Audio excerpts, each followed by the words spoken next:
আমরা যখন এসেছিলাম তখন ছিল 2008 থেকে 11 35% ডিএ, মনে রাখতে হবে।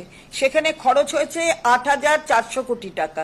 এবং 2011-এ আমরা আসার পরে 11 থেকে 19 মাননীয় মুখ্যমন্ত্রী সেটাকে বাড়িয়ে করে দিয়েছেন 90%। 19 সালে 6th পে কমিশনের যে সুপারিশ ছিল সেটাকে মেনে নেওয়া হয়েছে। ডিএ এবং বেসিক এটাকে মার্জ করে দেওয়া হয়েছে, দিয়ে 125% ডিএ, 125% ডিএ উইথ বেসিক। আর তার সাথে সেখানে এই ইনক্রিজ যেটা হয়েছিল সেটা 8.7%। তো এটা ভাবার বিষয় যে আমরা যেভাবে বেসিক ডিএ সবকে মিলিয়ে যেভাবে করে তারপরে আবার ইনক্রিজ করা হয়েছে ইনস্টলমেন্টে, ওই 3% ইনস্টলমেন্টের আরেকটা ইনক্রিজ করা হয়েছে। এইভাবে কি কেন্দ্রীয় সরকার তার যে ডিএর পরিমাণ কিংবা সংখ্যা কিংবা যা বলেন আপনি সেটা করছে? তা তো নয়।